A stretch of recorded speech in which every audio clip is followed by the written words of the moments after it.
Welcome back to Inspiriment, guys.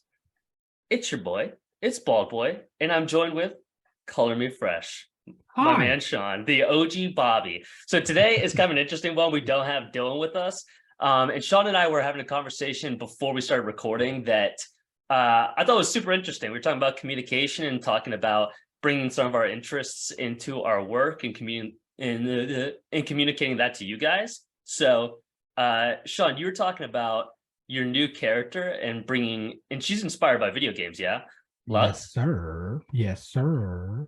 Okay, yeah. Because I know a lot of your Kilo work, bro. It just it spawns from things that you're like very directly interested in. So I kind of always see your work as like almost like Sean's personal therapy session, where it's just like I need to get this shit out into a character, you know?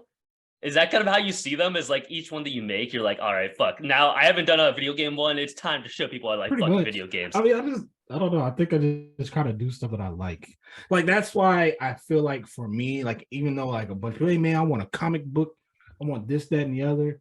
Like outside of the time that it takes, like making a comic and writing a story is its own art form and its own like passion, right? Like just it's a completely different beast. There's certain things you have to know about story writing to make a good story. Mhm. But outside of that, it's like I know I'm more so art driven first. Like if I couldn't draw or design my characters, I wouldn't really care about the stories, if that makes sense. So to me, the story only really comes because I have this character concept that I came up with. Oh.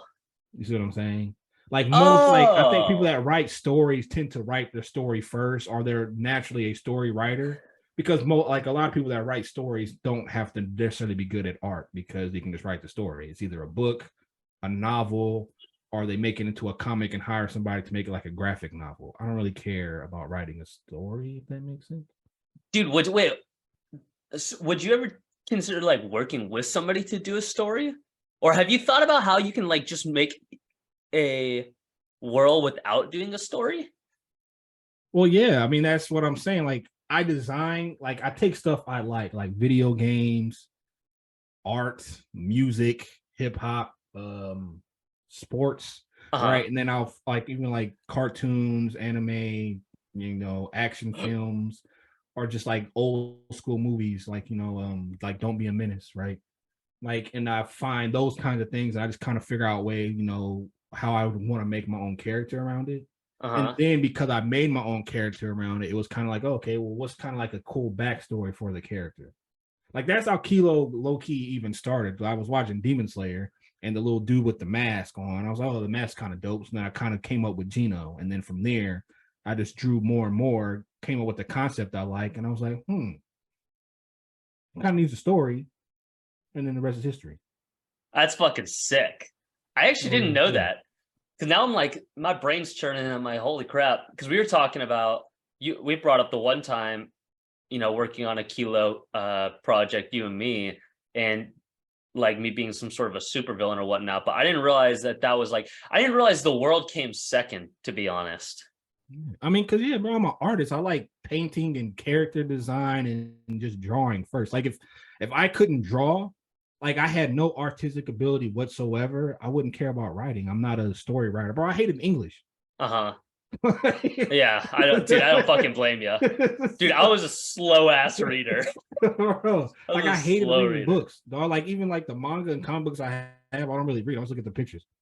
I don't blame you, dude. Like, bro, I used to like when I was in middle school, I used to have like I don't know if you had it, but like the little AR reading. Oh yeah, absolutely. Wait, are those the ones with the points where you Yeah, we like? had to like with me, I had to read like 10 books a semester, and then we had to take like a test on them. Yeah, And we so, had to. bro, huh? Yeah, yeah. I'm with you. I think the way ours worked. I don't know if it was the same, but like if you read Harry Potter, you got like 5 AR points, and if you read like Magic Treehouse, you got like one. And then No, so no, it wasn't about the amount of books; it was like yeah, how many points in the yeah. semester, you know? But did you have to pass the test at the end? Oh yeah, we had to Yeah. pass a test on every book. But see, but that's when because I hated reading, I would watch movies. So that's when I got the book of Count of Monte Cristo and I didn't read it. And I watched the movie and I actually passed because That's dude, that's actually it was so accurate smart. to the book. And it was a dope movie, by the way, if you haven't seen it. But like I said, I hated it. Like, bro, I don't like reading. It was just, to me, it's always been about characters. So I'd always come up with like the character design or things that I like first. And I know people ask, like, how do you like come up with characters? Like, there's really nothing new under the sun, right? So even if you want to create an original character, say for example, you like Sub-Zero from Mortal Kombat, instead of Sub-Zero, you can just make your own character that has ice powers. Bro, oh my God. Okay.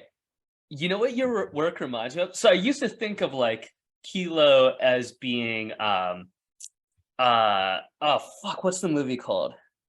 You ever seen Naza? The movie Naza? What is that? So Naza is I think Chinese god, I'm pretty sure. And there's a animated movie based off of her. I don't remember who did it, but it's really good. And it's based off of Kung Fu. It's a lot of the characters look not similar, but like it has a similar vibe to it, like very action-packed, like a lot of humor into it. But the point being that like, the characters all belong to the world, and Naza is just the main character. Yeah. So like I always thought of Kilo as like a Lord of the Rings or like a Harry Potter type thing, where it's like there's a world and then there are characters that belong to that world. Mhm. Now, all I could think about is that, you're telling me how much you just like doing the characters. I just look at the Kilo characters. Don't hate me for this. I hope this doesn't come off as in the wrong way. But I look at the Kilo characters almost like G.I. Joe characters, where it's like you go to the store and like you get a collection, or like Heroescape characters, or like Warhammer characters, Mhm. where like it's not really about the world. It's about like the group and the collection of characters that you have. So like you can get, fucking a general, and then three little soldiers, and then you know what I'm talking about. It's Yeah. like, it's just the cool part is like how you assemble these characters together. Now I just want like all of your characters like 3D modeled, so that I could just like pick and choose which ones I want to put together and create my own story for it. Yeah. So it's kind of more so like a short story or like one shots. Yes, yeah, like one shots. Exactly. That's exactly it. Yeah. Because it's like I have like lore in the world and I've like mapped out stuff and I've written some things, but like I said, it's just like to create an actual story takes a whole bunch of stuff that, like, plots and plot holes, and like it has to make sense. Like you don't want to write a story that just doesn't make sense. And like I said, that's its own different art form, right? Like, again, I'm not like what J.R. Tolkien, like he writes stories. Lord of the Rings. See what I'm saying? It wasn't drawn out. It wasn't necessarily a comic book. He wrote a book that was a story. Right. Me, I just like drawing and creating designs and coming up with character concepts. But then I kind of like the lore and giving those characters like a short story, like a little background story or something that kind of tells or portrays their personality. It's like flavor text. I don't know what that is. Oh yeah, like fucking, Yu-Gi-Oh? Yeah. It's like the little subtext below the Yu-Gi-Oh card before it tells you like what the card actually does. Sometimes like it's a quote, or sometimes it'll say some shit like he's from the land of blah blah blah and was inspired by blah blah blah. But that's kind of how I feel about your characters now, is like it's like or it's not even just cards or Yu-Gi-Oh, like you get a character, you choose a character, like in fucking, I don't know how WoW works, but like in New World, then you choose a character or Divinity, and right below it, it'll give you like a short little sentence or two about like what the character is, where they are, like what their strengths and weaknesses are, type thing. Yeah, bro. Like, so that's like the hard part. Like I said, like as much as I want to create like this big, massive story, like Lord of the Rings or Star Wars or Dragon Ball or One Piece or whatever, it's like, it's a lot of work. You feel me? Like, and I'm not saying I'm not interested in it. I'm not saying I haven't done some of that, but I know for me, my goal is to create artwork. My art comes first. You see what I'm saying? Yeah. Okay. I'm gonna throw another idea at you. This is just me spitballing ideas. Okay. How would you feel Actually, this isn't even really a pitch. This is just an idea I came up with because you're telling me that you like doing the art and the characters, yeah. So like, how cool would it fucking be to make cards? I mean, I was thinking, bro, I think about all of that, bro. Like, you didn't like the little info sheet I did for like Otis back when I made his shoe. Like, it had a little character with his name, his age, his height, and then his abilities. Oh my god, bro! You didn't see that? No, I did. I'm just like, holy, you and me are so similar. I feel like we're such fucking nerds that like every time you say something like this, I have just a library of nerd references that just like spawn out of me, and then my mind goes crazy. But when I saw Otis's character sheet, I forgot to tell you, it reminded me of like D&D. I was like, it's like you just pre-made a D&D character, and then you're just like, all right, have it. Yeah, I mean, because like I said, like the art comes first, and like these dope kinds, like I said, I take things that I like and put it into a character. So like the one character that I'm working on now, Benji, he's made more so of don't judge a book by its cover, right? So he has a very dark or scary appearance from his mask and just how he looks, but he's a very soft-spoken, kind-hearted person who believes in helping those in need. He's very religious. He doesn't necessarily believe in violence unless he has to, and he has a power to where he can exorcise people or he can steal their souls. So he steals like evil people's souls because he doesn't believe they deserve to go on to the next realm or whatever to be happy. So he keeps them to torment forever. He uses them to basically for his powers and stuff like that. So basically, some people can consider him their savior, or others can consider him the Reaper. But the story is don't judge a book by its cover. Just because he has this very evil appearance, he's very kind and he wants to help people.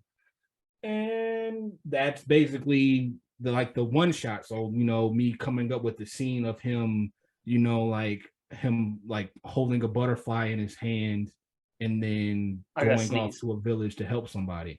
So I'm sorry, I was listening. I just had to sneeze so bad. I was trying. Okay. You're good, bro. If you look back at the video, bro, as this was happening, you were talking and I was listening and I was paying attention, and it was just me. It's the ones that do that, then they go away. Yeah. But dude, I also had another like holy fuck moment. I could talk to you about this for fucking ever, bro. I love that this is just turning into like the Sean and Zack nerd episode. We're just geeking out. But so you're talking about Genji, right? And you're talking about his mask, and you're saying that he's viewed as the villain, yeah? No, he's actually a hero, but because of his appearance, people are typically startled by him until they get to know him pretty much. Dude, so I saw you doing 3D modeling, yeah? Yeah. How cool would it be? We've talked about NFTs before and different ways of doing that. How cool would it be? You could even crowdsource it, like Kickstarter or whatever, right? Because now that you have the characters, boom. I was thinking another idea. You could do collections for the characters. So like the main character would be like the sculpture, like what you have in the background, like I've mentioned a million times to you. Whereas like Genji or Lux or whatever, modeled like professionally, right? It would obviously be very expensive or time consuming to do that. But not nearly as much so as you think, by the way. Not near. I did research for you. Not nearly as much so as you think. And so you'd have the main character, but then you'd sell off accessories to that character. So like maybe Genji, instead of like it being all of Genji, maybe you sell like the statue is Genji's mask, or I'm sorry, the statue is Genji without the mask, and then it's you sell Benji, bro, with a B. Oh, I'm sorry, I thought you said Genji. I got Overwatch in my head. So yeah, see, and on top of that, before you continue, are NFTs even still a thing? Oh yeah, bro, absolutely. Like I haven't heard anything about NFTs. Oh no, let me be very clear. Also, for anybody who are NFT haters, I totally get it. First and foremost, but they're not going anywhere. They're getting bigger and bigger and being adopted by more and more companies. And the reason that you stopped hearing about them is because they got absolutely shit on, and the hypothetical bubble pretty much popped, which everybody saw coming, right? It was like everybody was just oohing and awing over NFTs. Every company was trying to get in and make as much money as they possibly could. It was like the housing market. It was completely inevitable that they were going to pop, and they did. So Wait, now, what do you mean? Like the hype around it? well, the literal market Or it was behind oversaturated? well, it was oversaturated, but it was like the housing market. Yeah, it was like everybody was buying into homes, so the price that was reflected in NFTs. So everybody's making NFT projects. So all these coins were going up and going up and going up and going up. Like Ethereum was over 4K. I don't know what it's at right now. You don't have to get into it. But the price of all of these coins were getting so high. It was like stocks where it was inevitable. It was completely inflated because everybody was just riding the hype of NFTs. They saw new news that new projects were coming out. People want to make a ton of money, so they're putting a ton of money into it. So it was just completely overflated. So it created a bubble in the market, and it just popped. So the reason I bring that up though is because now NFTs are the price is going to correlate much more realistically to what it should be. So it'll, in my opinion, continue to increase, and it'll only get bigger from here on out. And it's not any smaller than it was. It's just the price is going to be more accurate for the coins than it was before, like while the hype was going on, you know? Man, I mean, I was asking, before you were seeing NFTs on everybody's page, everybody was doing them, everybody was buying them, Bored Ape Yacht Club. Like, I haven't seen nothing about an NFT, bro. It's actually, yeah, dude, it's honestly, in my opinion, and by the way, just to clarify, none of this is financial advice ever on here. This is not a financial podcast, so please don't just take everything with a grain of salt. But I think, like, I'm going to be pulling the trigger on NFTs in the near future because I believe it to be a better time than ever. Because since there's so much less hype, then gas fees are way down. So it costs much less to produce an NFT, like significantly less. So if you have projects that you want to do that aren't one of ones, or that you want to make multiple editions of, before it used to cost an ass load to do that if you wanted to be on the Ethereum blockchain especially. Now it does not. Also, there are more options if you want to be more eco-friendly to go into blockchains and do NFTs. So it's a pretty good time. Plus, like, as far as investments go, you want to buy low. So like, it doesn't really get a whole lot lower than where it's been, you know. That's just me though. But so yeah, right. Back to the point. How cool would it be to sell like sets with your characters, where like the character itself would be, you know, maybe $100 or $200, maybe like $200, and then you give out, like, you sell like 20 editions of it, yeah, and then like you sell Benji's mask, maybe the same amount of editions, but maybe it's $20 if just for the mask, right? So like true collectors will want like the full set. And maybe if they get the full set, then you have an edition of the statue that you give them that is all of the pieces onto the sculpture. But then, like, if there are people that either A, can't afford it, or B, are only interested in certain aspects of the set, then they can just buy the pieces that they want, you know? That sounds dope. Yeah, and then you don't have to build a whole world behind things either, or like present it like it's a world, because it's just a character. And also, as far as Kickstarter goes, you could say, like, this is what I want to do. You make one, and then you say, I have all these other characters, and then you say, like, I want to make this bigger than it already is, but I need to hire somebody to do it. I don't have the modeling skills. Boom. Oh, bro, I have the world and I have a story. Yeah. It's just fleshing it out to the point of being a masterpiece book like a Harry Potter novel. Yeah, that's fair. That's very fair. See what I'm saying? Because I do. I'm one of those people to where if I'm gonna do something, I'm gonna do it. Like, I'm not gonna like half-ass it. I'm not gonna just kind of just halfway do it. Like, if I'm a write like a book or a graphic novel, bro, I'm doing it all. Yeah. Research everything, bro. Plot twist. Hallelujah. Preach, dude. I like it. You even talk about talking about NFTs, bro. You didn't talk about your little fashion show there, player. Oh yeah, yeah. So this is kind of interesting because I get a lot of questions about augmented reality shoes in general and why I want to go into them.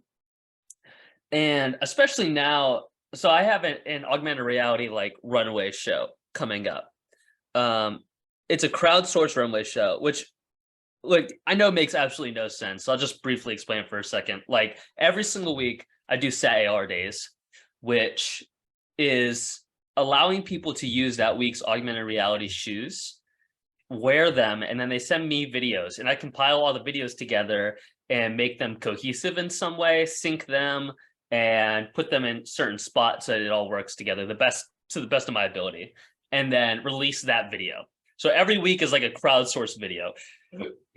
And we've been doing that for 51 weeks. And it's gotten better and better and bigger. Big time, Big Willie. You're damn fucking right, baby. So now for 52 weeks, I wanted to do the next step of that in my mind, which to me, now I have 51 weeks worth of augmented reality shoes, which, by the way, are not any easier and also sometimes are significantly harder to make than physical shoes. At least for me, they're just usually less time consuming, but usually more difficult to do for me. And so all these art pieces that I've created throughout the year. So I was like, what would be cool? What would be a cool way of communicating to people, that I want you guys to have more creativity and more independence in what we're doing, as opposed to just taking a small clip and sending it to me. And leaning more into the augmented reality shoe strengths, which is that anybody can fucking wear them at any time and still have a unique personal experience. So I was like, all right, let's do a fucking runway show. Let's do a homegrown runway show. But it's not going to be about the clothes. It's going to be about the AR shoes, and it's going to be about the people. So the goal is to challenge and redefine what a runway show can be in pretty much every way. So I'm really excited. It's going to be multiple parts. So one is, anybody listening right now, on my story at It's Bald Boy, the runway roster is open. So it's 20, I think it's 19, but it may be 20 after this week. Different shoes, both like AR hand versions, which will track your hand whenever you move it, and AR foot versions, which will track your feet whenever you're walking. They're all available on my story right now. So we're going to do multiple parts to the runway show, where one part is going to be, and which I actually think by the time this comes out, then this will have already happened. But so I should say, visiting it in the future. But yeah, it's going to be a choreographed video where people are going to, essentially like an MTV Cribs type thing, where like we're walking through people's homes. So like if somebody's walking up the stairs, it'll transition to another person walking up their stairs. If they turn the corner, then it'll transition to another person's corner in their house.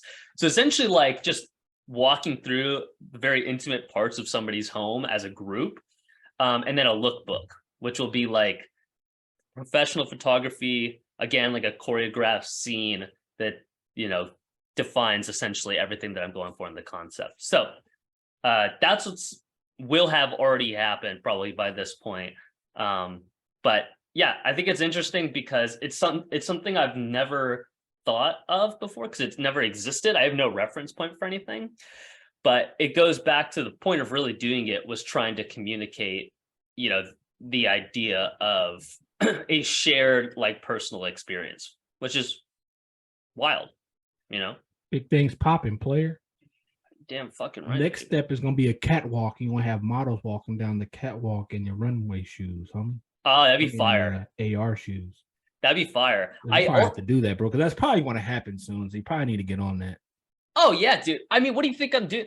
I have limited resources right now. Dude, make a catwalk in your living room. Have your roommates walk down the catwalk with the shoes on. I mean, that's kind of what this is. Like, it's not really, I'm just having other people do it. No, you have live audience sitting there in the chairs like an actual fashion show, bro. And you just have your friends walk down the aisleway in the AR shoes. Dude, as much as I'd love that, the technology is not there right now. If I did that, let's say we had fucking 50 people on each side, right? Just lining it. And I'm at this catwalk and I'm all fucking prim and proper, feeling like a god because I know that everybody else can see AR shoes on my goddamn feet, even though there's nothing there. Like I'm all confident, I'm ready to walk. I'm telling you, if I take 2 steps, everybody on their phone is going to get fucking shoes shooting everywhere because it's going to have no idea what's going on. It's going to be tracking your neighbor's foot. It's going to be tracking my hands. It's going to be, it will not know what the fuck is happening. So that's why I say it's interesting because like there's so many limitations to it right now that this is the best way that I feel to communicate what I see in the future as a next step. You know what I'm saying? Help either way, so it doesn't matter. Ain't nobody else doing it. Hey, thank you, boss. I appreciate you. Do you get paid for filters on Snapchat or no? I'm certainly fucking not. I may be doing something wrong. I just didn't know if you get paid for filters or not. I never knew. I honestly, like, I can tell you I don't get paid for filters in the same way that like you get paid for a YouTube video. You know, like it's not like once you hit a certain amount of views or like on TikTok, like there's nobody that's approached me and has been like, you want to join our creators fund or something. It like, and I have like I said, about 5 million plays on my AR. So people can just find it on Snapchat. You don't have to send them the link. I know they can find it. Yeah, absolutely.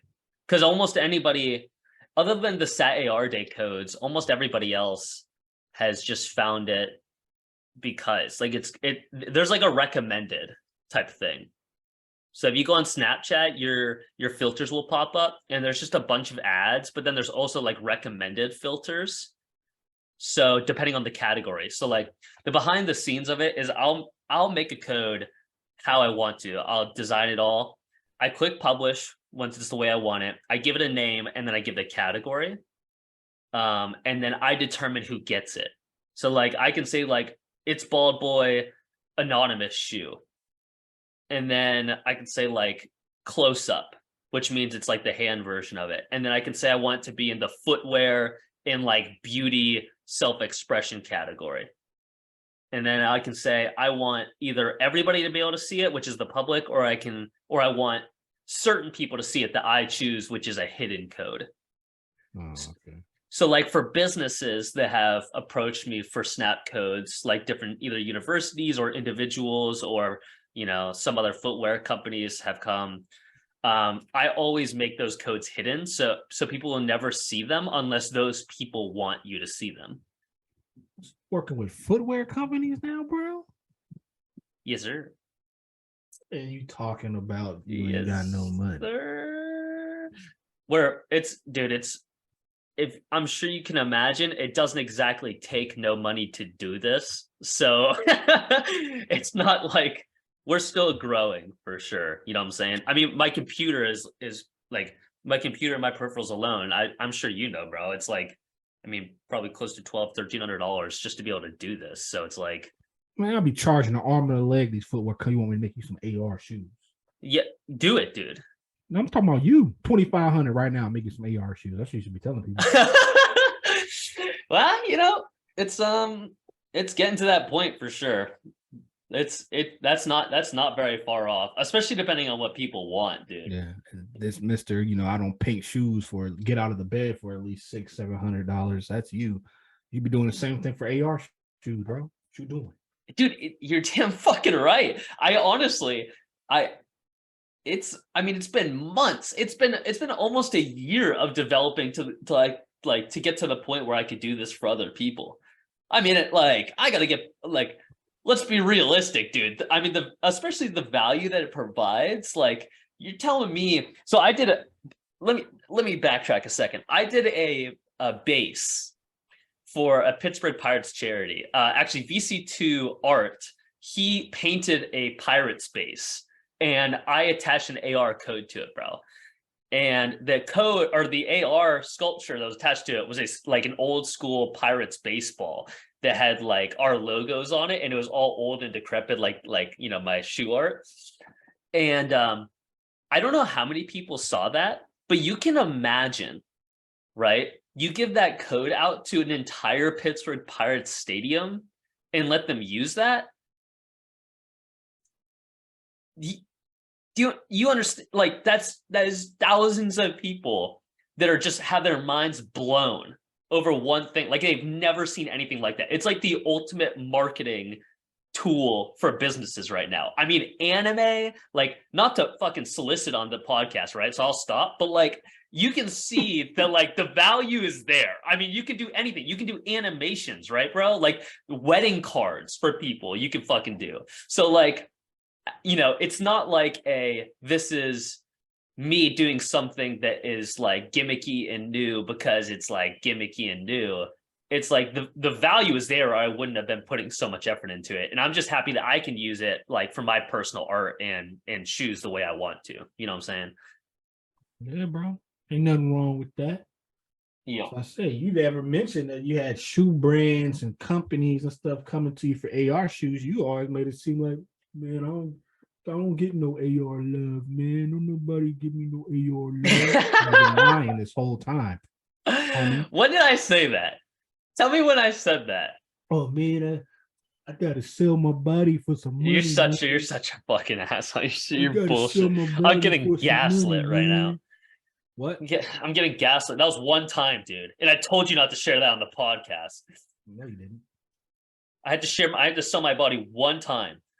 So you always said that, but you over here working for major brands and stuff, bro. I didn't say major. I'm not working with Puma, dude. I'm not working with Adidas yet.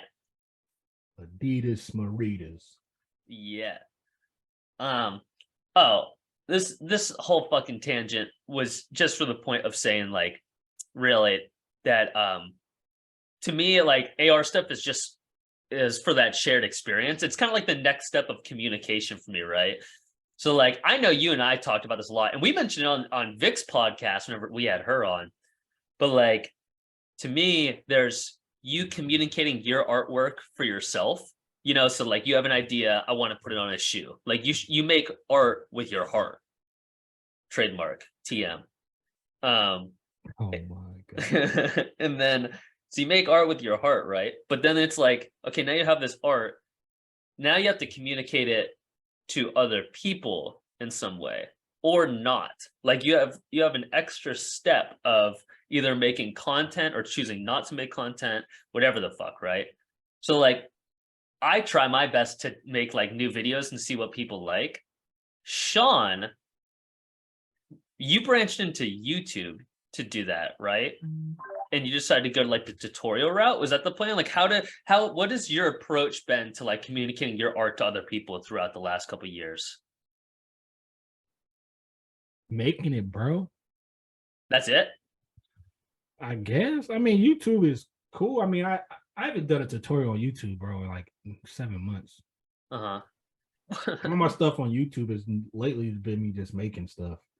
And more so entertainment. I don't mind, like the tutorial thing, I don't mind, but I feel like it's already so many tutorials out there. It's just like, do I really need to make another one? Yeah. You know what I'm saying? Like, unless it's stuff that I know that I haven't seen a video on, but I don't feel the need to have to make a video on how to customize shoes or the things you need to get started. You see what I'm saying? Like, I think by this point you can search it and you'll find hundreds of videos on acetone, tape, and Q-tips and stuff. So that's why I kind of stopped leaning away from tutorial videos. Like I said, unless it's something that I know that there's not a lot of videos on, or that I feel like I can add value to it. So yeah, that's why I've been focused more so on the entertainment and the story side of it. But I guess you can say, yeah, YouTube. It's just hard to navigate it. So I think the hardest part is you have this idea. It's not the hard part. but like you said, you with the art comes from the heart. So you make stuff that Yeah. you love, but then you also have to accept that other people may not like it. Right. And I Right. think that's the hurdle to get over, because you put all this time, effort, and money, sweat and blood into a project, and then nobody sees it, or people do see it and I'm not even want to say not like it, but don't really engage with it. Right. So No. I think that's the hard part for YouTube is, I have projects that I know I want to create, but then when you think about the amount of time that it takes for you to upload and edit and all that stuff, because I don't have an editor, and then it gets a couple hundred views, and it's just kind of just like, Well, dude, so like that's a great point, because I kind of view, I just kind of view my life in a very min-max way, that's another shirt. where where um I try to fill in gaps, like you learn as time goes on. And that's how I've approached the business too, is, at the beginning it was, what do I want to make? So I had to figure that out and figure out a style. Mhm. And then once I figured out what I want to make, it was okay, now how are people responding to that? So I try new different bits of content, try posting at different variations and see what happens. You right there, bro? Hmm? I'm dead. I'm Hmm? dying. I took on my own spit. Can't walk and chew bubblegum, bro. Oh my god. Anyways, so Done turned into a tomato, a little cherry tomato. Boy, look at him. so what I was saying was, people responded how they did, which, to be honest, was like, people, at least as far as content goes in social media, it did not do well. Like my shoes, especially at the beginning, like the people that I knew that cared about me and supported me just in the community, all supported. And that's what carried me through that time, was really just like people like you, Sean, and Dylan, and everybody sharing my shit and supporting just like the endeavor that I was on. Because as far as like new eyes go, nobody really fucked with just, original art on shoes. It just didn't happen. So then it was like, okay, well, now I got to start to get other things in place. Like I have to make a decision, because at this rate, I'm not selling original art as much as I need to make a living. So I need to add something or transition. And I think the point that I'm getting to is that, like with this podcast, for example, we all want to be a part of the community and like consistently add value, but nobody will create this facade and lie to you that we're not like, this could be a great revenue stream for all of us as well. Like we all want to be able to talk to each other and like provide value to you guys, while at the same time like making a good money and a consistent living going forward with this, right? So like in that way, there is a reality in which I can be making original art for myself, make the content that I want to make, like as far as pictures go and videos go, still be involved in the community every single week by making these videos and making them better, and with the podcast and Inspirement show, and be doing AR commissions for brands, for companies, and still creating the connection in a personal way, not with Inspirement, like with AR Day in the community. So like, point being, all the fucking all the bricks you see that are part of the wall were placed there for a reason. And that's kind of how I feel like everybody should approach things, is figure out like what are the most important things in your life, and what holes need filled in your brick wall, and what you need to try placing there to fill them. Yeah. Yeah. What he said. But piggybacking off of that, right? Now, for me, even though I do all of that, and you accept, like I said, you come up with original work. If you want to do original stuff, do it, bro. It sucks when it doesn't get the engagement, but if you're happy doing it, just try to figure out ways. I guess for me, it's like how to make it better. So even like my last keto video is probably the worst video viewing wise, that I've had in the last couple months. And honestly, I think the edits and how I told the story flowed well, but I know I could probably do better promotion of leading up to the video or getting more information out there ahead of time. Like, hey, I'm dropping a new video in 2 weeks, and then have like promo for the video or the character leading into the video. So I know there's things that I could probably improve on to help the viewership of certain videos, because a lot of times for me, I'll edit the video in like 2 days and then just upload it. So nobody really knows about it in ahead of time. Like for me, like I'm terrible when it comes to like promo. Like if I finish something early and I know I want to like maybe put promo for it, I get too antsy. So I just end up uploading it like 2 weeks sooner than I'm supposed to really do it. Yeah. So that's something I'm working on. But like I said, man, you just have to accept that not everybody may like your original work. Right. And that's because maybe they don't know the story. Maybe it's not for them. But at the end of the day, it's not necessarily about them. It's about you and you expressing yourself how you want. Right. And eventually, hopefully, people that love and respect your work enough will be the ones to buy it from you. But it's not going to happen overnight, man. So don't expect it to, players and playettes. Right? Yeah. I was actually, this is a concept that I developed with my therapist, where almost every issue you have, either internal or external, can be approached, at least initially, by gaining a new sense of perspective and having adaptability. So, for example, maybe you make original art and it's not doing well. I think one thing that I wish I would have done better, that I'm trying to be better at now, is that doesn't mean you have to change what you're doing or add something new necessarily. It's not time to add a new brick, right? Because you can look at it as, okay, I just posted a video and pictures and people didn't like it that much. But I think there's something to be said that it's very rare that you've done everything that you can to find the audience that would appreciate it, because who's to say that, like, if I wasn't more active on TikTok or more active on Twitter, or, sought out a different audience in some way, or had been seeking a different audience, that maybe there's 20,000 people out there right now that would die for my art if they saw it right now, but they haven't seen it, So like, if you just move on to something after like 1 or 2 posts, or 3 or 4 pairs of original shoes, and say, maybe I shouldn't be doing original shoes anymore, it's like you're not really giving yourself a fair chance. So that's kind of where I'm at now, is I understand that there's a missing piece for me, and I know that I love doing original artwork both on canvas and shoes. So I'm not going to stop doing that. I'm just like trying to figure out where my audience is and what the right recipe is to find those people. You know what I'm saying? Man, sometimes things just take time, bro. I mean, and then you just evolve over time.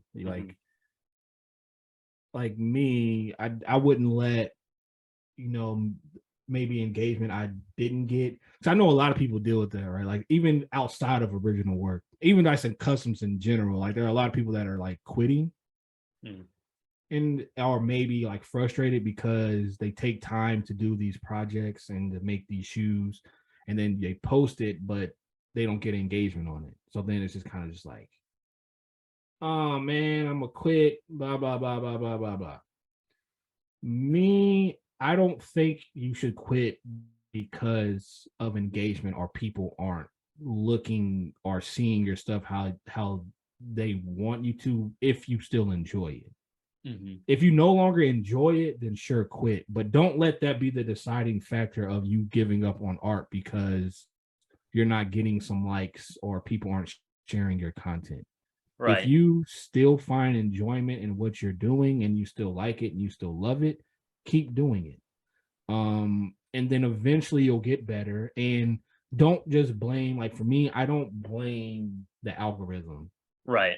Every time I look at something and it doesn't do well, it motivates me to figure out ways that I can get better. So my Mhm. thought, and maybe I'm built different, that's people tell me. I always think, People right? tell me Like, I'm built different. I mean, bro, like I try not to, what is that, victimize myself. Yeah. Like, oh yeah, Yeah. man, how come you guys don't like my work, man? I do all this, my stuff is so fire, you guys don't like it. My thought process every time is, what can I do to make it better? Hmm. What can I do to make people like it? Right. And I think that's how I was able to ascend, I guess, as fast as I was able to, because I always critiqued if something didn't do well or I didn't really like how something turned out. Hmm. I always broke it down to, how can I make it better to where somebody has to like it? That's always my thought. Like, Hmm. what do I have to do to wow you? Right. Yeah, and dude, and that's such a perfect point, because that goes back to the different steps of communication. It's like, okay, now you've made it so that the piece is what you want it to be. Now that your next step is like, how are you going to communicate it to other people? And they're both equally as valuable, but for different reasons. Like, Yeah. I think that people aren't transparent enough and about their intentions with things. You know what I mean? It's like, some people really like making content, and you can tell because their content is usually amazing. Mhm. It's like there's a lot of passion behind it. But like, some people just need to make content to make money and like to get to the point where they can make a living out of it. And I think as a consumer, like, if you know that's the case for somebody, you shouldn't think poorly on them or look down on their content. You should support, like, if you want to see more of their artwork, you know? Yeah. And I don't know, I think that's the thing that is frustrating sometimes, is like, I'm not talking about me in any way, and I'm not even talking about you in general, but I just think that there's like, if somebody finds out that, let's say we are making a new show because we thought that it could be successful, and we thought it could be a solid revenue stream for our families and for our future goals so that we can make better art in the future. There are people that wouldn't want to like monetarily support because you're doing it for money. You know what I'm saying? But like, I think that most people need to realize that that's why most people make content, is so that they can like build the business side of things. It's not because they actually fucking love making content, Yeah. you know? I mean, that's how you gotta look at the people. I mean, because I think the problem is now is there's so many, and again, whatever, bro. Like, there's so many non-talented content creators. I mean, just Mhm. outside of art, like there's just people that just do dumb stuff, like pranks and Right. like women twerking with like baby, like it's just stuff that doesn't require talent, but they still consider themselves content creators. Right. And so it's just like one of those things where people that actually have talent that make legitimate content, it's just like customs, right? It's like we all get lumped into one category. Hmm. So it's just like, for the longest, if you did Louis V and Drips shoes, you're still the same as what you do or what I do or what Dylan does or what Shoemaker does or what Enzo or Mel. Like, you're still lumped into that category of people because it's still quote unquote customs. Hmm. And so we had to work really pretty much over the last couple of years, pushing the limits and showing people that there's a difference between Louis V customs, Drip customs, and then what we do. Hmm. So I feel like it's the same thing with content creation. It's like people just think of content and they just think of everybody like within this realm of, I don't know, like good and bad content, even though there's Yeah. some really terrible stuff out there that literally takes no talent or skill or makes sense, Hmm. to stuff that where people are doing like stop motion. Like, I was watching this YouTube short, bro. This dude was doing like stop motion fights with figures and stuff. Oh, But it's sick. like, I follow this dude named Plastic Action Jax, and his stuff is dope. But the dude on YouTube, bro, his his animation and the transitions were so smooth that it looked like an actual cartoon, bro. It wasn't like, that stop motion kind of had like bro, I'm talking about fluid motion, and the stuff is Damn. insane. And it was just like, see, that's some high quality stuff right there, player. Yeah, dude. Okay, so that leads me to another point, just building off of what you just said. We were talking about like quality of the content. Mhm. And I actually want to bring it back a step further in the past when you're talking about the algorithm. So I watched an interview with Mr. Beast, which I'm sure Mhm. almost everybody knows who Mr. Beast is. But if you don't, he's, I think, the biggest YouTuber right now. Top 3 easy. And Mr. Beast was doing a interview, and he was talking about his process for becoming, making the best video that he possibly can. And he'd sit on Skype calls every day with people, making new thumbnails. And he said sometimes from 8 a.m. to like 10 at night, he'd just be on a Skype call. They'd just be talking about how to like min-max the best YouTube video. That's literally what it was. And all day for years with his friends. The reason I bring this up is because he mentioned that everybody likes to blame the algorithm, but every algorithm on every platform is the purest, near perfect way of representing the masses, in the sense that if you make a video and the algorithm doesn't pick it up, it's because that's not what people want to see in general, right? Like if you're looking at YouTube or Instagram as a whole, that's not what people want to see. So like if your video does well, maybe you change like one thing about it or some new music or whatever, you have the opportunity. Every video you make, you have the opportunity to cater more to an audience. So bringing it back to what we were talking about, where if you are making content for the purpose of art, then you probably have to you have to accept that the reality a lot of the time is that it won't cater to the algorithm, because the large mass will most likely not be entirely interested, especially if it's more of like a niche thing. That being said, I think that's kind of us, honestly. definitely. No, definitely, bro. I think that's exactly where we are.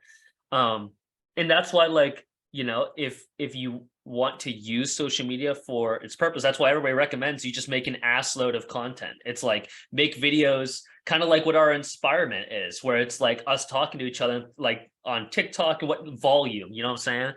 So that's where we go back to, now there's a gap in the wall where it's like, okay, well, you're making content and shoes for you, and it's not doing well because it's not catering to the masses. So what are you going to make to cater to the masses? Yeah.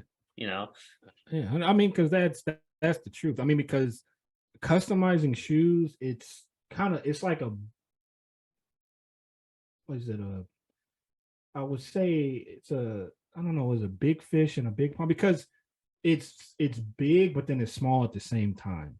So even if you just look at like content on YouTube for custom shoes, a lot of the videos don't do well because like a lot of people aren't interested in custom sneakers. Mm-hmm. Right? Like the only person I can really think of that has success customizing and doing stuff is Marco. Mm-hmm. Like Dylan has his following, and he has a dope YouTube channel, but I'm pretty sure he can also say, his engagement and his viewership now is not where it was years ago, because at this point it's different. And look at Marco. Yeah, and look at Marco's content. It's like it's what you're talking about. It's like smooth transitions. His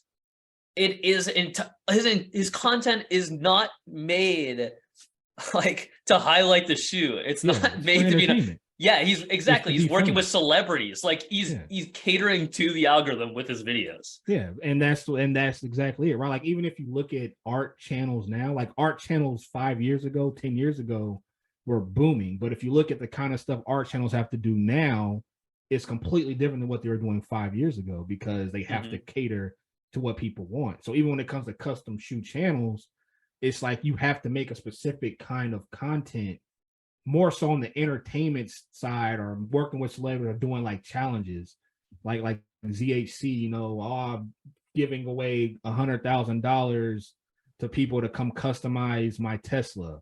You see what I'm saying? It's not really about making quality art anymore. You kind of have to have a gimmick, quote unquote. Well, wait, can I put a caveat on that though? I actually remember what I was going to say before. I think that there's an asterisk to that, because there are many examples of people that don't do that are very successful. Oh yeah, I'm saying they either break the norm or but I feel like a lot of those channels grew years ago. Coming out now, just trying to do what they're doing in that art form is a lot harder, because I feel like I said, they got popular years ago, back when that was okay, and so now they can kind of keep doing it. You see what I'm saying? Or like, I feel like with customs, it popped off during COVID. So right when COVID happened, everybody was trying to find stuff to do. So when they were going on YouTube, learning how to make custom shoes or killing time with being on YouTube, I felt like a lot of people got a boom in their channel and their viewership at that time, because people were trying to find stuff to do with their time, whether watching videos or learning to customize shoes. Because to be honest here, a lot of people started customizing at the start of COVID. A lot of people. And so I just, like, I don't know, man, it's just hard to break through, like I said, especially with custom shoes, if you're not doing certain things, because again, the algorithm constantly changes. Like, so even if you look at Instagram or TikTok. I do. So to add on to my own caveat at that point, though, I also genuinely believe that there is a formula, like for each person, a certain level of quality. If you achieve it, then you can, you personally can still break the mold. Like, bro, why you think I'm not adapting, dog? Well, no, exactly. I'm gonna take it head on, homie. Wait, but hold on a second, dude. Hold on a second, because I want to say, on top of that, that takes one of two things, right? Like, you need quality no matter what. So either you need to pay somebody if you don't have the skills to do it, or you need to develop the skills, which takes time, and a lot of time. So this all comes back to, like, what are you going to do to cater either to the algorithm so you can drive more business in, or figure out a way or an avenue or a brick to, like, make money and find success while still doing the things that make you happy, if those things aren't bringing you success, right? Because you don't want to drop painting shoes if that makes you happy, even if it's not bringing you success. If it makes you happy, do it. But now you need to find success in the form of money. That's what I mean when I say success. You need to find money somehow, right? Or you need to find time, because those are the two things that are going to bring you to the next level, so that you can do what you love full time and make a good living out of it. Yeah. You know what I'm saying, Dizog? Yeah, I mean, that's right. Because, like, I mean, me, I don't back down. So even though I know it's going to be hard for me to do what I do on YouTube in this way, especially now, because not too many people are searching for manga on custom shoes or, you know, stuff like that on YouTube. I mean, I like doing it, so I'm sticking to it. Yeah. And this hopefully it pays off. And this is also why, like, it turned into a meme, but this is why, like, we always plug Sean's Patreon. And, you know, it's the same reason why, like, you know, I definitely, like, I try to buy something from my friends when they offer things, if I can. And, you know, like, Sean bought a sticker from me, a mixed reality sticker. Like, I got a t-shirt from him. Like, anybody that subscribes to Sean's Patreons, like, y'all are the true heroes for sure. Anybody commenting on these, or like liking the video on YouTube, or listening, anybody who's, like, actively supporting at this level, the payoff in the future is massive. Like, we will never forget it, for real, because, like, this is the hardest time for all of us, for sure, you know, because like I said, we need some way of getting to that next level, you know. And so, like, support at this level just is very, very helpful. Yeah, bro.